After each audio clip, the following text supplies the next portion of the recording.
পৃথিবীতে হয়তো সবার স্বপ্ন পূরণ হয় না, তাই বলে স্বপ্ন পূরণের নেশায় আত্মহনন করতে হবে এমন কোনো কথা নেই।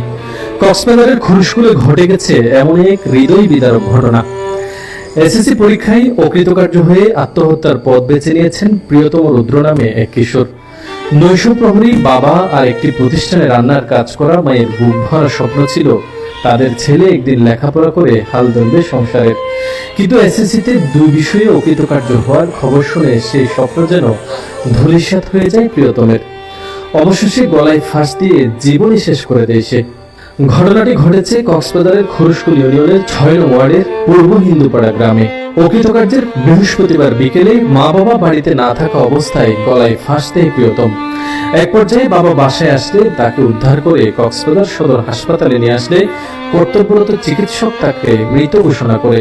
মানে এটার মর্মরে কি আছে তারা ন জানি আর হনিকে ন জানি আর হনিকেরও ন হয় আই হদুরা তামাও ফুঙ্গরি তুই সাজু দুগো খারাপ গিয়েস ফুঙ্গরি হদা হদা আই এটার গদ দেখে আই এসিদে হদিতে হদা গরম হদা ফুক তুম মারা জানালা হদা বাঁধা হদা আই হদা ডাকিতে হদা নমাতে তাহলে আর ভাষা নাই হলে এরও ডাকো নমাতে তরদন বিতে দিফুক দিবে এর গিয়া করিব হনে তখন আরো দুর্ব দূরি গিয়ে গরম করি দূরি যাওয়ার পরে চাইতে আরো ঘনগতি ঢুকি না পারি আরো কিন্তু বাদে দরজাই কিন্তু বাগিয়ে ভাই ফেলাইবে আবাস গড়ি দি সাদে সাদিতে নহলের আবার আর কি বুঝে হদিতে হলে দাগিয়া নগরিব তাড়াতাড়ি হলে সালের উড়িয়ে টন্ডিয়াং হারি ফেলাই টন্ডিয়াং হারিয়ে ভিতরে গলিয়ে তখন যাই মতো ফুকুলি দিয়ে আই দরজা ফুকুলি দিয়ে মতো রুমে যাইছে এক ভাই আর এক বোনের মধ্যে প্রিয়তম সবার বড়। খুরুশকুল উচ্চ বিদ্যালয়ের ছাত্র প্রিয়তম কমার্স থেকে এবছর এসএসসি পরীক্ষায় অংশগ্রহণ করে।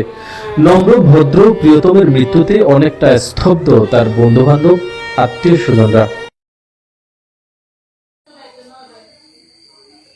আমার জানা মতে ও এখানে কারোর সাথে ঝগড়া করেনি, মানে এমন নাই ওকে কেউ একটা কিছু বললে ও এটা মাথা পেতে নিয়ে ও আর কিছু বলেনি।